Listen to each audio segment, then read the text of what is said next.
Səfəvilərin Şərqi Anadoluda güclənməsi Osmanlı İmperiyasını narahat etməyə bilməzdi. Hələ Osmanlı hökmdarı 2. Bəyazid 1488-ci ildə Şah İsmailin atası Şeyx Heydərin ölümünə görə yazmış olduğu məktubunda qızılbaşlara qarşı antipatiyasının olduğunu ifadə etmişdi. Bundan başqa Bəyazid 1501-ci ildə qızılbaşlarla Ağqoyunlular arasında baş vermiş Şərur döyüşündən əvvəl Ağqoyunlu Əlvənd Mirzəyə, həmçinin Kürd bəyi Əmir Hacı Rüstəmə yazmış olduğu məktublarda qızılbaşları, qızılbaş ordaları, despot qızılbaş dəstəsi, Allah onları məğlub etsin kimi ifadələr işlətmişdi. 1500-cü ildə Qaramanoğulların nümayəndəsinin rəhbərlik etdiyi Türkmən üsyanı Osmanlılarla qızılbaşlar arasında münasibətləri daha da gərginləşdirdi. Buna görə də 2. Bəyazid 30 min şiəni Anadoludan sürgün etdi. 1504-cü ildə Səfəvilərin şiələşdirmə siyasətinə etiraz olaraq Təbrizə Osmanlı elçisi göndərildi. Bəyazidin başqa yerlərdəki işlərlə məşğul olması onun Səfəvi dövləti ilə daha çox məşğul olmasına əngəl törədirdi. Bu da Şah İsmaillə daha böyük risklər almağa imkan yaradırdı. İsmail Şərqi Anadoluda möhkəmlənməkdə idi. 1512-ci ildə Osmanlı taxtına Bəyazidin oğlu Səlim çıxır. Bundan sonra iki dövlət arasında münasibətlər daha da gərginləşir. Sultan Səlim Şah İsmailə təhqir dolu 3 məktub göndərir. O qədər təhqirin və çılğınlığın qarşısında Şah İsmail özünü həqiqi şah kimi aparır. Çılğına qoşulmur, təmkinlə keçmişi xatırladır. Həqiqətən də Bəyazid dövründə hər iki imperiya əminamanlıq şəraitində yaşamışdı. Lakin Sultan Səlim atasından fərqli olaraq bir fəlakət ustası kimi ilk növbədə üzünü şərqə çevirir. Maraqlıdır ki, Avropa ölkələri ilə münasibətlər Sultan Səlim dövründə kifayət qədər sabit idi. Qərb istiqamətində hər hansı ciddi iri miqyaslı hərbi təşəbbüslər müşahidə olunmadığı həmin dövrdə Osmanlı İmperiyası bütün diqqətini Yaxın Şərq regionundakı mövqeylərini möhkəmləndirməyə yönəltmişdi. Səlim yürüşə başlamazdan əvvəl özlərinin üsyankar davranışların cəzası kimi 40 min Anadolu qızılbaşını edam etdirdi. O daha sonra Səfəvi ipəyinin öz ölkəsinə girişinin qarşısını almağa çalışırdı.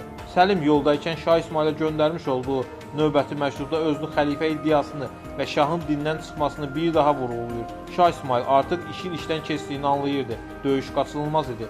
Çaldıran vuruşması 1514-cü il avqustun 23-də Qızılbaş ön süvarilərinin şiddətli hücumu ilə başlayır. Osmanlı ordusu ağır itkilərə məruz qalsa da Səfəvi süvarilərinin hücumunu dəf edə bilir. Şah İsmail top və tüfənglərin təsiri atəşi qarşısında geri çəkilməyə məcbur olur.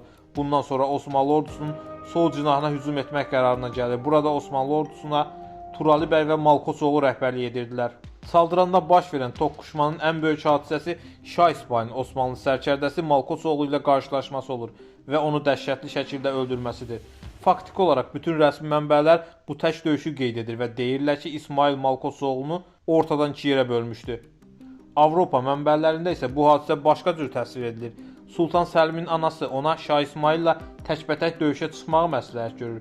Ancaq buna cürət etməyən Səlim öz yerinə Malkoçoğlunu göndərir və ona Şah İsmaili öldürəcəyi təqdirdə böyük var-dövlət vəd edir. Döyüşə atılan Malkoçoğlu qızılbaşların üzərinə yürüyərək Şah İsmaili axtarır və deyir: "Şeyx oğluna deyin, gəlsin. Qoy onun böyük şöhrəti böyük utancla bitsin" deyə qışqırır. Mənbələrin yazdığına görə bütün Qızılbaş və Osmanlı ordusu bu döyüşü seyr edir. Şah İsmail Malkoçoğlunun nizəsinin əlindən almağı bacarır. Təəccüblənən Malkoçoğlu döyüşə qılıncla davam edir. Şah İsmail onun qılıncını da əlindən alır və zərbəsi ilə onu iki yerə bölür. Bu zaman Səlimin adamları olanları heyrətlə izləyirmiş.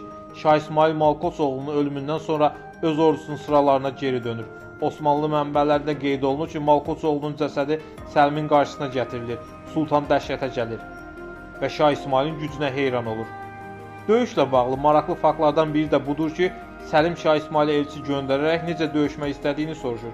Şahın cavabı isə belə olur: 40 min nəfərlə buraya gələn mən sizin 140 mininizə qarşı dayanmışam. Əgər sizdə qəhrəmanlıqdan biraz iz varsa, əmr verin ki, toplardan atəş açılmasın. Əsir kişilərlə qorxaqlar aydın şəkildə seçilsin. Biz bu yolla mübarizə aparacağıq. Elçi xəbəri Səlimə çatdırır və Səlim toplardan atəş açmamağı əmr edir.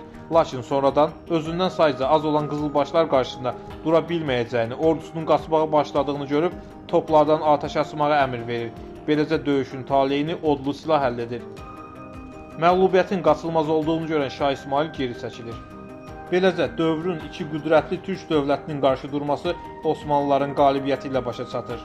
Bu döyüşə görə çoxları Şah İsmaili qınayır. Ancaq Şah İsmail olmasın, Mən olum, biz olaq, siz olun. Nə etməlidir?